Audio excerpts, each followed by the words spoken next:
views expressed on this program are those of the hosts, guests, and callers, and are not necessarily those of this station, its management, or other advertisers. You're listening to Transformation Talk Radio.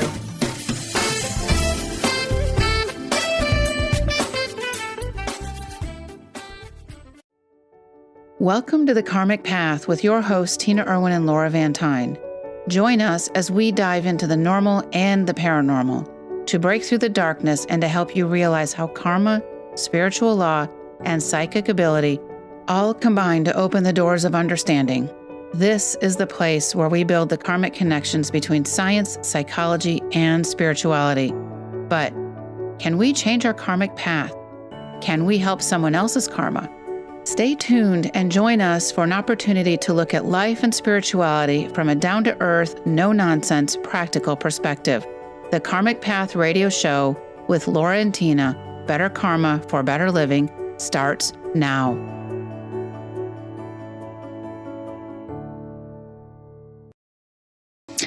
Hi, everyone. Thank you for joining us today. As we say at the beginning of every show, our passion is karma.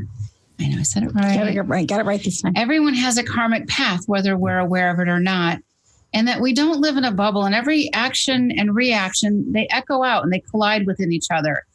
And our thought to you is to look at life in a different way so perhaps you can enhance your karmic path. And I'm a little distracted because my kid's asking me homework questions. Does she not know what I'm doing?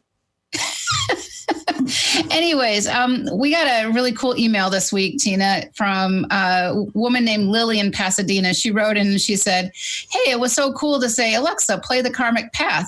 And then there you were. So I thought that was kind of fun. It's actually a little scary. I wonder if Alexa's chuckling. Right? Hopefully not. Anyways, thank you, Lily, for writing and letting us know that. Before we start, though, producer Kat, who wants to come in and say something, she had a little something she wanted to mention here. Kat, are you there? Take it away. I'm here. So the other week, I got this wonderful surprise after one of my shows, and I walk out. You did? Find this. It's like, Kat, there's something for you. It's like, well, that's unexpected. So it's this brown box, and I open it, and it's this whole experience of opening these flowers because I start to smell them. I'm like, oh, what's going on here? I've never seen flowers come in a cardboard box, especially flowers that are going to look like that. And I unwrapped this nice waxy kind of wonderfully textured brown paper. And there was this ribbon and this lovely burlap covering them. And then the flowers themselves were all tightly coiled together, but none of them crushed. They were all just perfectly like little eggs in straw, just nice and a wonderful springtime gift. And as the days progressed, the bouquet itself opened up more and more and spread apart, and I saw new flowers be blooming. Oh, that's cool. Over time, and it's the gift that keeps on giving. And they're in my window at home right now, and they're still blooming. Oh, wow. That's cool. Incredible. Tina actually found this company. It's a little boutique flower company, and They're called Farm Girl Flowers. Yep. And it's just a really cool mom and pop flower company that delivers everywhere. And when Tina saw them, she was like, we got to order these for producer Kat because producer Kat keeps saving our you-know-whats. So we're glad you like them, Kat. Thank you for chiming in and sharing those photos, by the way. I'm watching them here on Facebook Live, so you can see them later. Okay.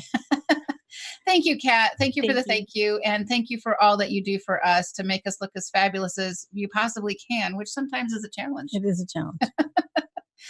All right. So this week we're talking about controlling personalities, those relationships, those difficult people. And we want to start with the fact that we spend more time outside of a mortal body than in one. Think about this. So we've got these difficult personalities in our life, and it's a finite time, and our soul lives outside of mortal time. That's kind of a heavy concept. Our soul is being housed in this physical body. These are, like I've said before, these bodies are like rental units, right? And I'm definitely renting a taller body next time. Are you? Do those cost more? Don't know. Okay.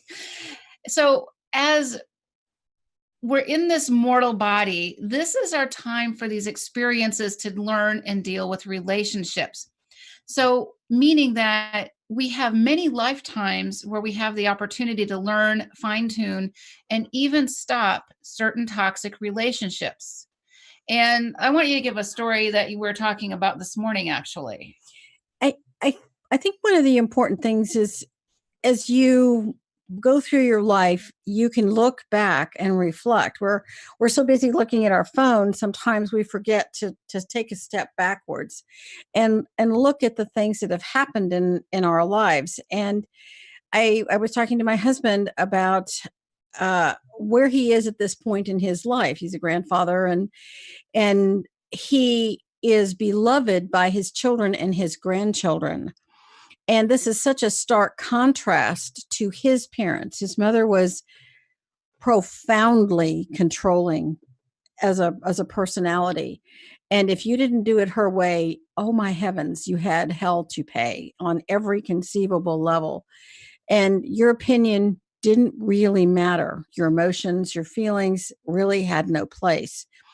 And the feeling of wanting to escape for him, for my husband and his sister, was so profound that it echoed throughout their lives. And when you have a situation like that, hopefully you can marry someone who can help you navigate around it, except that, I was affected by her too. And this is the personality who's so controlling. Well, and that's that karmic ripple effect we're talking about, right? So it is the karmic ripple. These are your husband's experiences growing up. Now you guys are together, and that's an echo effect. Exactly. And I remember, as long as I'll live, I was awakened at 3 a.m. after we had announced our engagement and we were visiting. And I'm awakened at 3 and I have to come down, and I am summoned before her. And I'm thinking, this is okay. First of all, that cracks me up, that thought of you being summoned anywhere, because go ahead. Well, even at 22, I've seen her angry before. My mother-in-law says, I don't know what she was thinking, but she was so used to having absolute control. She says, I have decided that you and Troy cannot get married until I can learn to like you.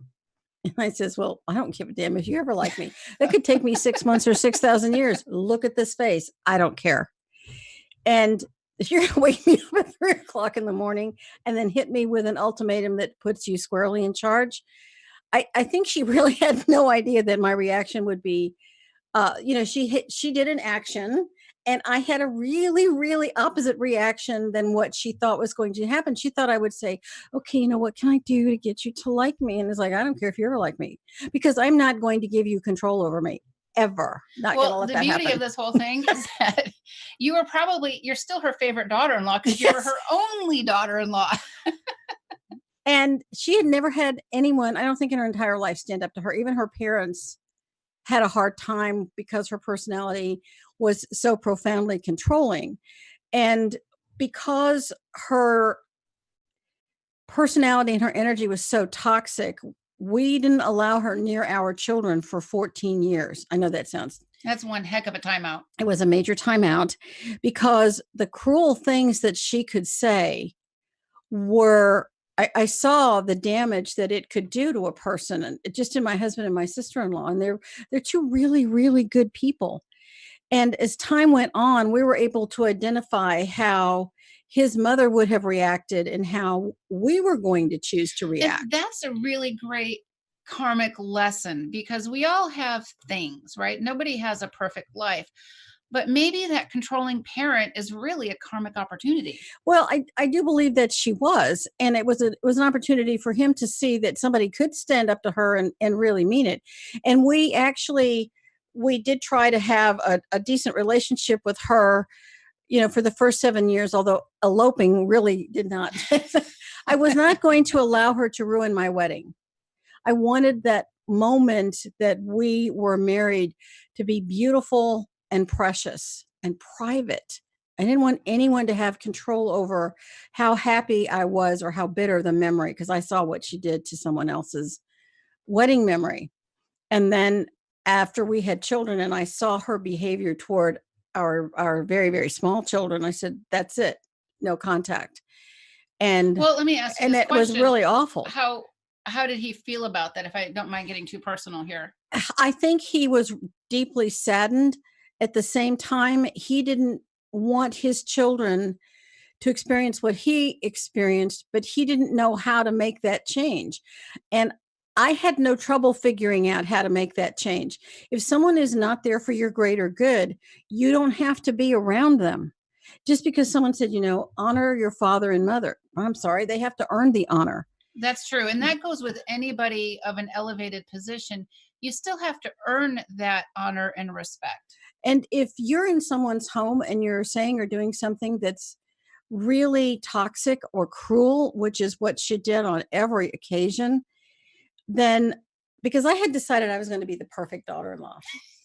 But, when I joined the Navy, she was a Navy wife herself. And so she thought women officers were these terrible, terrible people. And we were a new generation of women officers. We came in after the Vietnam War, and we were opening a lot of doors for women. And to face what we faced during that time took a lot of courage. And she didn't see that. She only saw that I wasn't the person she'd picked out for her son. And when that person walked through the door, I knew immediately who she was. And she was a lovely person. We have a wonderful friendship to this day. But she didn't want her life controlled by my mother-in-law either. So that wasn't ever going to work out. But the beauty of this is that karma gives us these opportunities, right? So now, and I hate to throw your husband on the spotlight here, but I think it's just such a great and beautiful example of how karma works. He knew he wanted a different relationship with his children, and he got it because he earned it. He earned it, and he could see the things. As time goes by, karma never wastes the energy of either what's happened to you in the past or what can come in the future. And every decision that you make is going to have this echoing out. And that is absolutely the truth with children. And we're about to head into a break. And before we go, one of the most adorable things I've seen, though, is him playing with his granddaughters in that dollhouse. I mean, it's just a sweet moment. It is a truly sweet moment. You guys both have such great relationships with all of your family members, but it's work. It doesn't just happen overnight. So with that note, we will be right back. You're listening to the Karmic Path on Transformation Talk Radio. If you get a chance, check out the oillounge.com. They are a sponsor of the show, and they do some amazing work. Sign up for their newsletter because you're going to be entered into a drawing when they come in next week for some free essential oils. And so we'll be right back after this. You're listening to the Karmic Path on Transformation Talk Radio.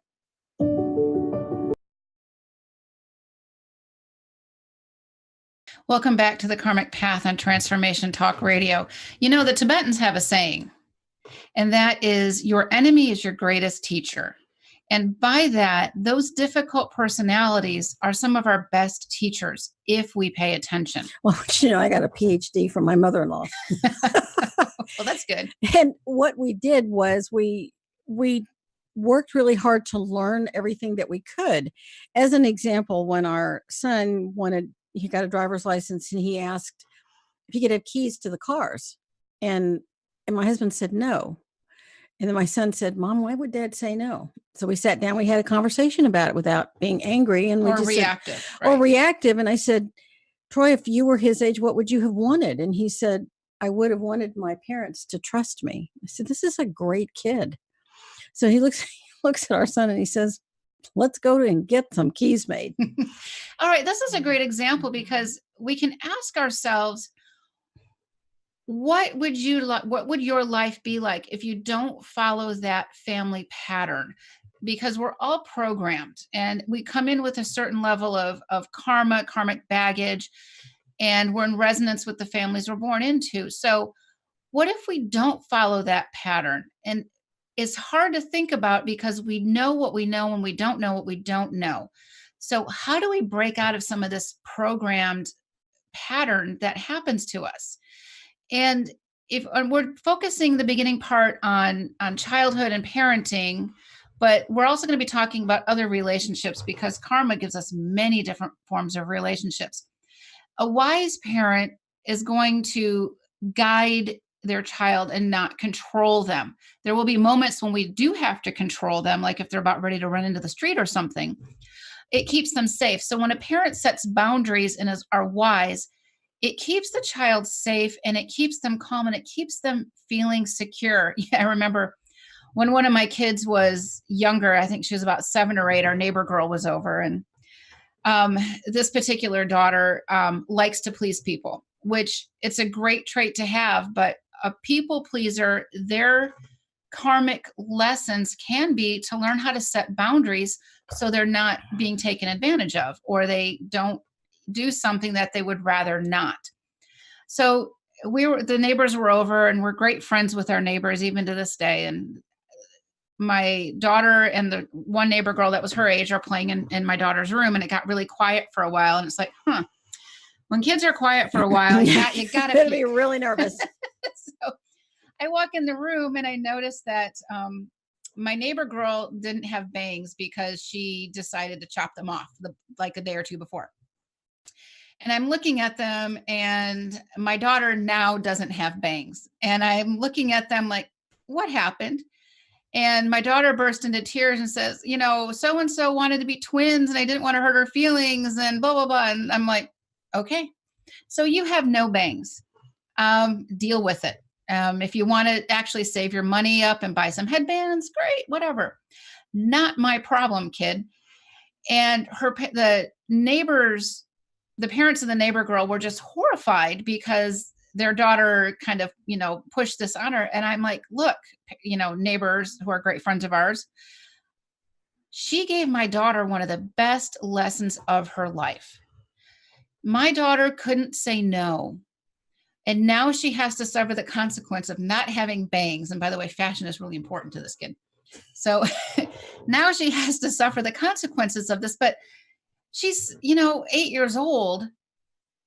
And look what she gets to learn when she's 8 versus if she's with, the wrong crowd, or somebody when she's 12 or 14 and somebody's offering her drugs or alcohol or something. So this, to me, it was just a perfect opportunity.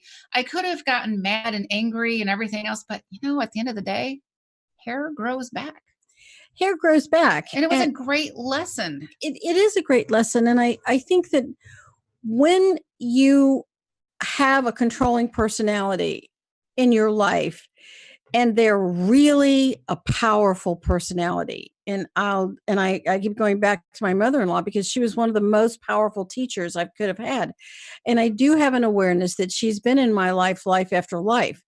Only in this life, I learned how to deal with her so much better. I actually found someone to help me understand her and our this trio relationship, she and my husband and I. And we came to terms with how to work with her because, as it was pretty bluntly pointed out to me, do you really want to come back and do this again? I don't need to be touching this. But you're just making the peas pop. So what ended up happening was after 14 years of no contact, and I didn't want contact with her because I didn't like who I became when I was around her. Something about her personality brought out the worst in me. That's about as honest as I can possibly be. And it's the truth. But there are several spiritual laws. And one of them is you cannot change anyone else. You can only change yourself. Let's repeat that. You cannot change anyone else. You can only change yourself. So if you want someone around you to change, you have to find it within yourself to make a change. And that causes people to respond to you differently. And that change in your reaction to somebody who is doing something offensive, how you change your reaction, because a narcissist, a controlling personality, has it programmed. They know how you're going to respond. So if you change on a subtle way, it's going to throw them off balance because they no longer have that power over you. By not having contact, there were no words that were said in anger or cruelty. And so I didn't earn the karma for saying really horrible things to her. I was able to step away from that until I could learn, how do I react to this woman without a place of anger? at the same time, she needed to understand that her actions created a consequence. And it was a lesson she'd never really learned. So karmically, we were both in a position to learn. And so after that window of time, we were able to make a new connection. We set ground rules, and she followed the ground rules, and I followed the ground rules. And at the end of this, we were able to find an affection and a respect for one another. And she said I was a wonderful mother, and I commented that she was a very generous person. She was financially extremely generous, and she needed to know that we were very grateful for that. And we felt that because she was such a powerful teacher, we had to find it within ourselves to change, and we did. And she did get to know her grandchildren, and it made a huge difference. I You're really good. am sorry You're good. I'm making so much noise here. And that just makes a huge difference. And if you're a parent, and when you love your child so much, you want to control to keep them safe. I think that's a really normal And thing to want to do. sometimes letting a child fail is the best gift you can give them. But you can Yeah. also use leadership to inspire them as they're going through their way. And another example of that would be two of our kids were going out Christmas shopping one very, very rainy San Diego night in December many years ago. And as a parent, it's like, oh my gosh, San Diego on a rainy night is a really dangerous place because people here don't really know how to drive in the rain very well. And I didn't want them to go. I wasn't having a premonition. I was just being a concerned parent. And as they got in the car, my teenage son was driving. I said to my daughter, I want you to pay attention to what a wonderful driver your brother is. He is kind, patient. He pays attention. You're going to learn a great deal about how to drive in a dangerous weather because your brother is such a good driver. And he took a deep breath and he looked at me and he said, I know what you're doing. I said, and what am I doing? And he said, bye, Mom, we'll be back. So they get back, and my daughter burst out of the car and she said, oh my gosh, people were crazy tonight. They were just crazy. They pulled out in front of us, and she said, and you were right. He's the best. I learned so much about how to drive in these tough situations just by watching what a great driver he is. So I gave my son my confidence, not my fear. I didn't control with fear. I controlled with confidence. And in that control may be the wrong word, but I gave him confidence in himself that enabled him to exercise greater control over the situation. And let's look at, I think there are other situations that happen, not just families. And we're going to be we're talking about children in this section, and we're going to talk about families and coworkers and other elements here when we get back. But think about those family patterns that you have in your life and things that you want to change. So and by the way, Tina alluded to past lives with some of these, with her mother-in-law. Our souls are living outside of this mortal time frame. So we get to have the scenario played with these same characters, but in different roles until karma is satisfied that we've learned the lesson. So think about that during the break, because there are so many relationships that we can learn to affect. And we're going to talk about family reunions after we get back. You are listening to The Karmic Path. Check out theoillounge.com. And also, The Karmic Path has an app. If you ever want to listen to us on your phone while you're driving around, check out the app. You can download the Karmic Path app, and we will be back right after this break.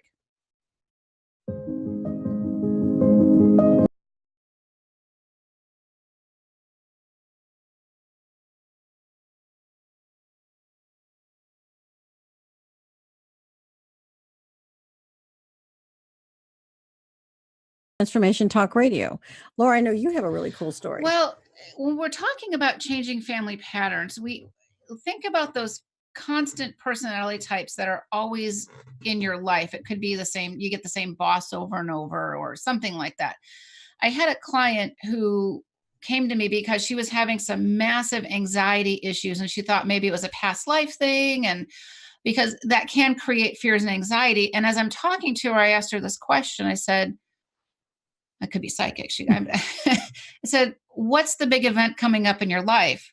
And she burst into tears and she said, I have this family reunion coming up, and my Uncle Sal's going to be there, and he does, and my parents and my sister. And she was the family's, for a lack of a better term, whipping boy. And she was the one that everybody liked to beat up, but she let them beat her up. Think about that. She's a grown woman. She's married to a great guy, which is amazing, but she let her family beat her up. She's incurring negative karma for this. Okay, let's explain that. Let's just back up just a second. If you know that somebody's doing this to you and you continue to allow it, then you earn negative karma for allowing them to do this to you. I know that sounds convoluted, but yes, if you put a stop to it, then they're not incurring the karma for hurting you. And you are actually helping your karma for stopping poor behavior from another. You have more control over a situation than you might realize. So go ahead. All right. So what we did, and she realized her family reunion was the cause of all of this massive anxiety. And I said, okay, stop. We're going to sit there, and I want you to tell me what your Uncle Sal is going to do or say to humiliate you.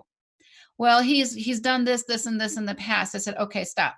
So you know what your trigger points are with Uncle Sal. So when he corners you and he goats you, you could say many different things. Let's role play possible scenarios. Gee, Uncle Sal, I thought you loved me. Or, gee, Uncle Sal, I'm sorry you think so little of me. But when you say something like this, turn around, walk away. Do not engage. You can make the comment, turn around, walk away, because when you do that, you keep your power. If you make this comment, gee, Uncle Sal, I thought you loved me. Why would you say that? And then he says something back, he's taken his power from you again. You've lost control. So you're going to just literally stop it right there at the pass, walk away. Get your husband to help you with this. And we walked through every possible scenario with her family, each family member, and what they would do and what they would say. And she was extremely nervous going to this family reunion, even more so than normal, because she now knew what she had to do. Well, courage is action in the face of fear, and she had a lot of fear with this. Well, this is a family pattern, and I guarantee you this family pattern went on for many lifetimes. It absolutely did, and that's what happens in all families. That's the whole point of reincarnating with certain family members. It's not all, I hate to say, unicorns and roses, and you're going to have people sometimes in families that don't get along. But when you have parental leadership, a lot of that can stop. But if you don't have parental leadership, when you're an adult, you have power. I know we're hearing a lot of fuzz in this. Yeah, it's not me. Sure. I'm not doing anything. I always blame her for everything that goes wrong. when you are having an opportunity, as this woman did, to change things, that makes a big difference, because there's another spiritual law. You cannot want something for someone that person doesn't want for themselves. Her Uncle Sal didn't want to change, so she had to change how she reacted to him. And this is a grown woman. And imagine her children watching her getting beaten up by her family members every time they have a family reunion.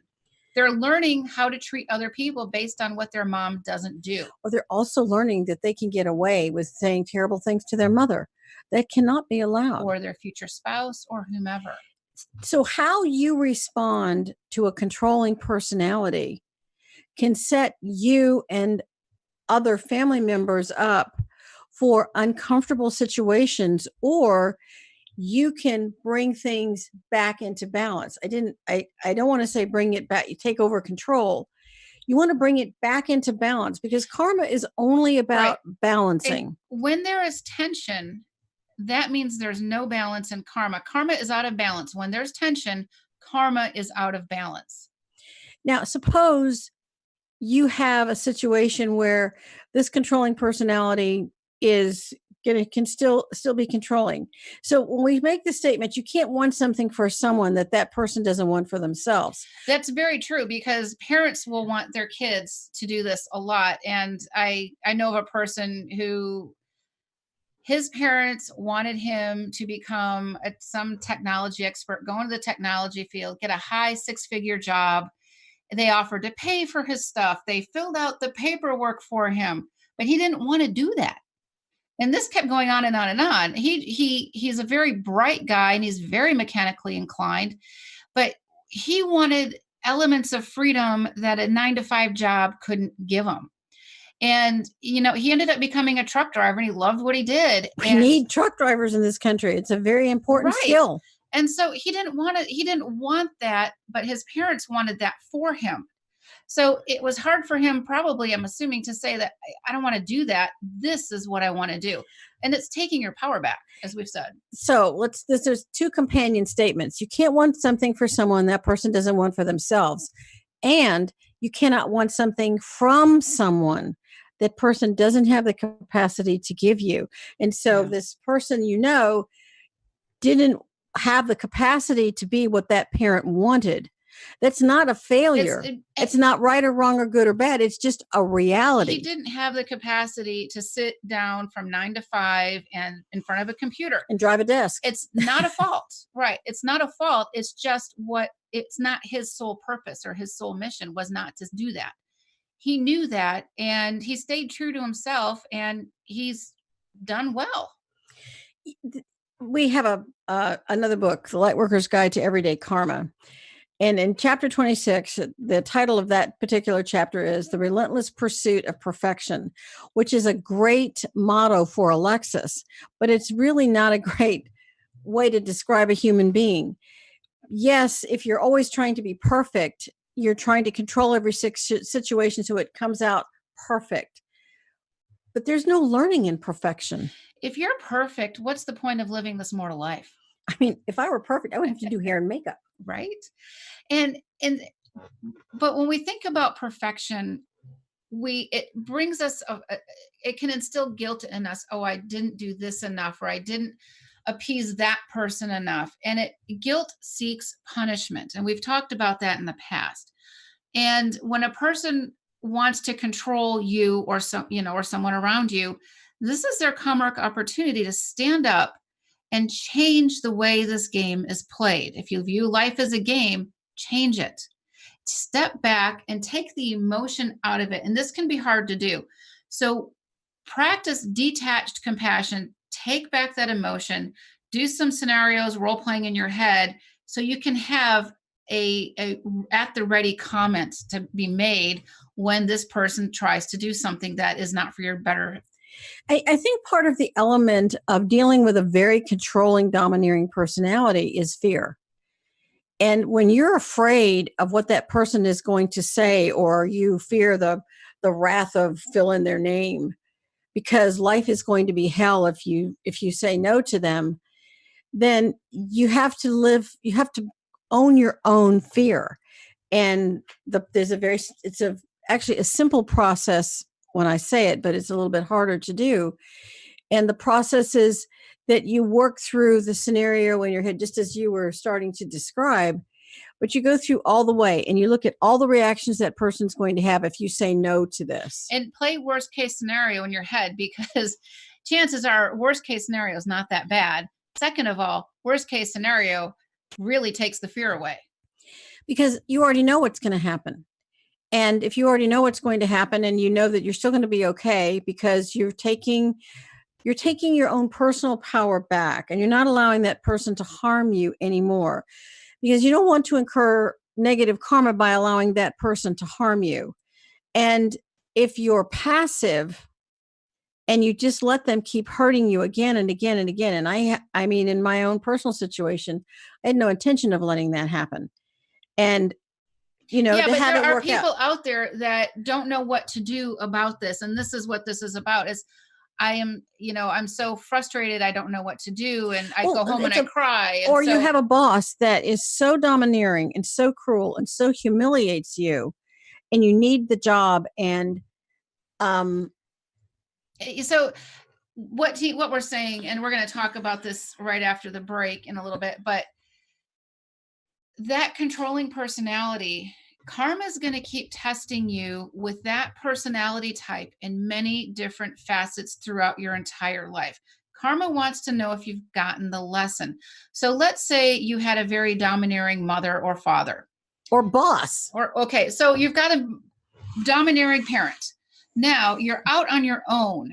Now your boss is extremely domineering, or your coworkers are out to get you. So this is that same personality type. Look for the patterns in your life. Look for the pattern and figure out, what is karma trying to teach you? What is it that I have to learn? Okay, I've had a controlling parent. I've had this narcissistic boss, and this narcissistic boss was worse than my dad. So what am I going to do now? Well, that's another karmic element. If you don't get it the first couple times, karma keeps upping the ante. That and it gets cosmic 2x4 keeps getting bigger and bigger. You keep getting a more intense and difficult situation as time goes on. So learning the lesson, role playing, working it out, finding courage. Courage is action in the face of your biggest fear. And what you fear the most, you very frequently attract. And even if you don't intend for that to happen, I was going to be the perfect daughter-in-law, but it didn't work out that way. But I learned an enormous amount about how to be a mother-in-law. So with my in-laws now, it's a very happy relationship. We're going to stop that thought for a moment. Okay. And you're listening to the Karmic Path on Transformation Talk Radio, and we will be right back.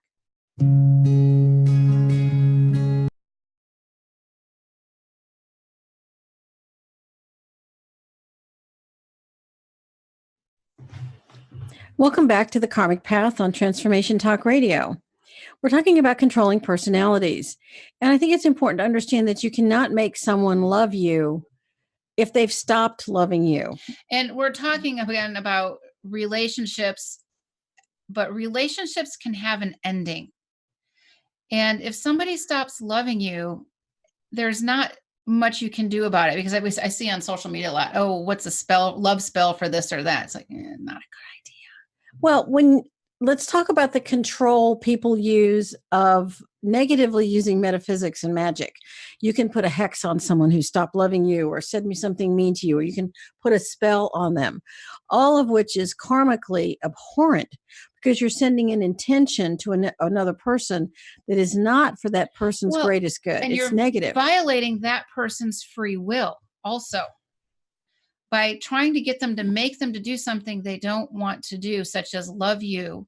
You're violating their free will. And that is really that's black magic. It is black magic. And we talk about the normal and the paranormal. And control can also happen from a metaphysical viewpoint. And if you have a relationship that has an ending, everything happens for a reason, even if you can't understand it at the time.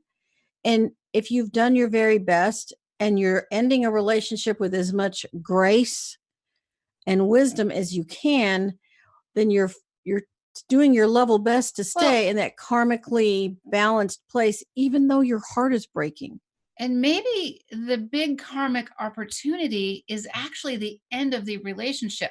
How you handle the end of a relationship, whether you quietly walk away or you say mean and horrible things, will determine really what happens in your next relationship.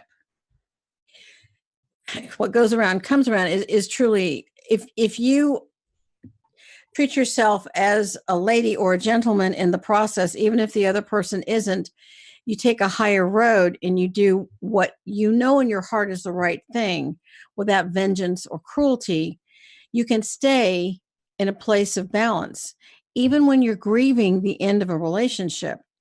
And grief takes many forms, right? It can be an end of a relationship. It can be a death. It can be a divorce. It can be moving, a job loss.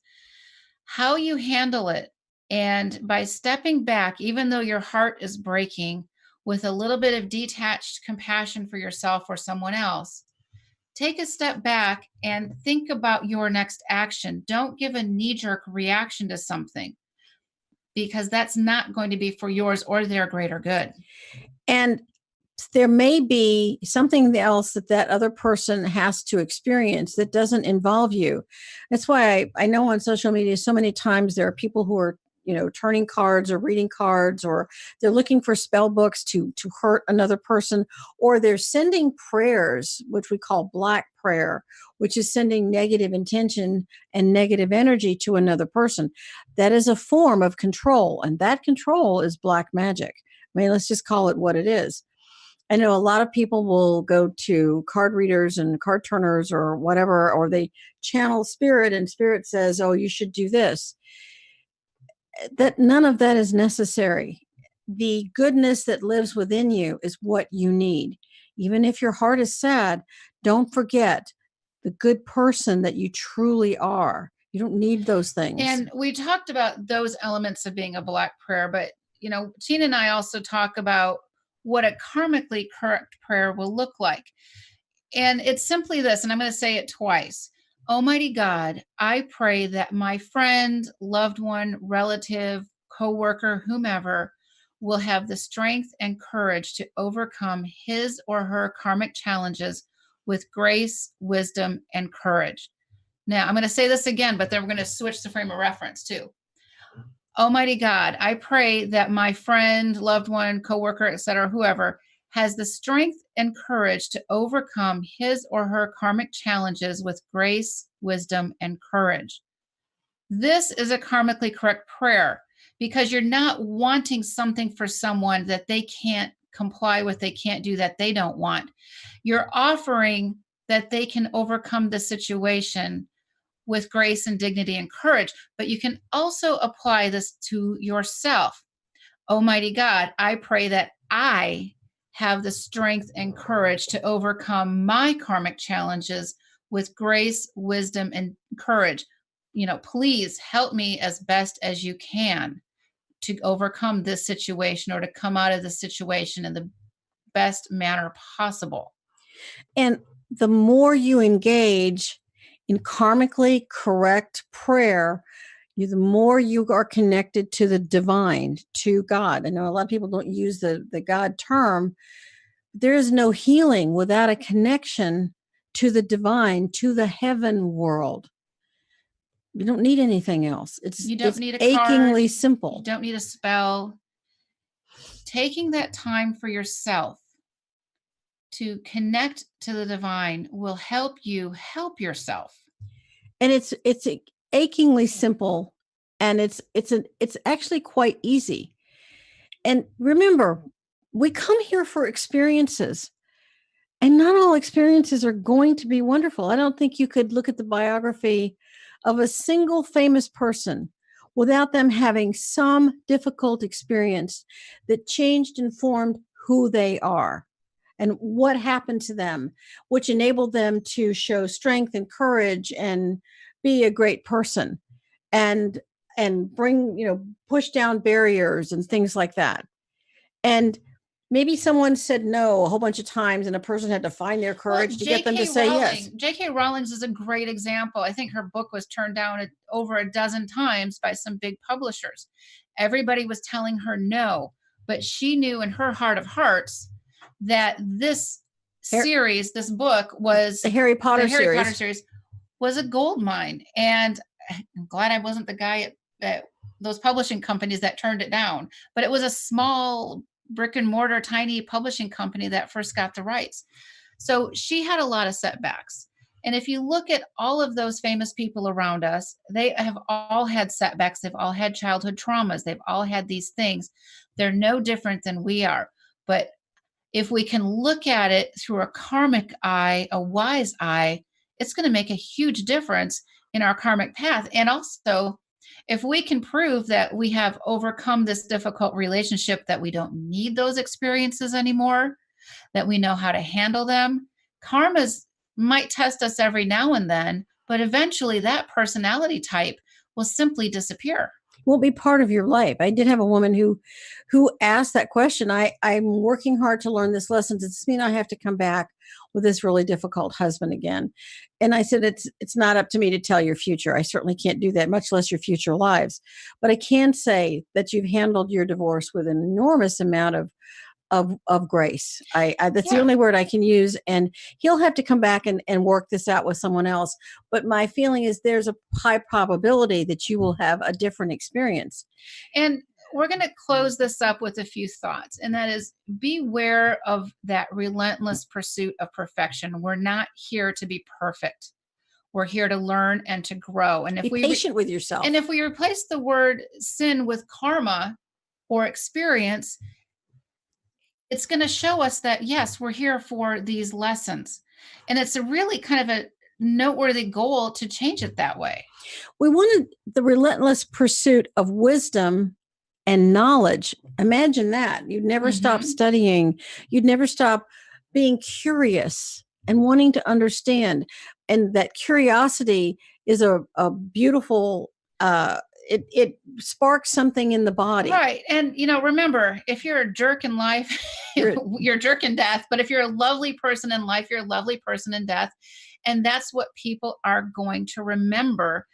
And you can't want something for someone that they don't want for themselves, or they have the capacity to give them. All right. Karma is science in action. And controlling people is not for anyone's greater good. But if you have a controlling person, look at everything you can possibly learn from that person, including how not to behave in that way. Look at them as a spiritual tool, right? Well, or a great teacher. Oh, okay. Remember, controlling person. I just wanted to slide that in to see if you noticed. I did. Remember, I'm sharp as a tack. Yeah, I know, right? Anyways, thank you for joining us tonight. And please check out theoillounge.com if you get a chance. And we also want to thank our producer, Kat Greedy. And thank you for coming on air with us, Kat. It was so much fun to talk to you. Yes. So you are listening to The Karmic Path on Transformation Talk Radio, and have a great week.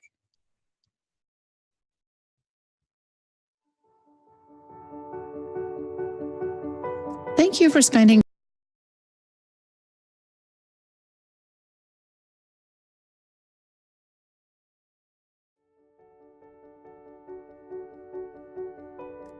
spending time with us on the Karmic Path Radio Show. Listen live every Thursday at 4 p.m. Pacific Time as we explore the fascinating elements of karma and how to make those critical connections between spirituality, science, and psychology. Both of us are seasoned psychics living ordinary lives in public education and the military. Tina and I both have a deep-rooted dedication to learning how the unseen world works and to share this knowledge. Learn how to create a heightened sense of understanding and karmic awareness for greater personal balance with the Karmic Path. For more information, visit thekarmicpath.com.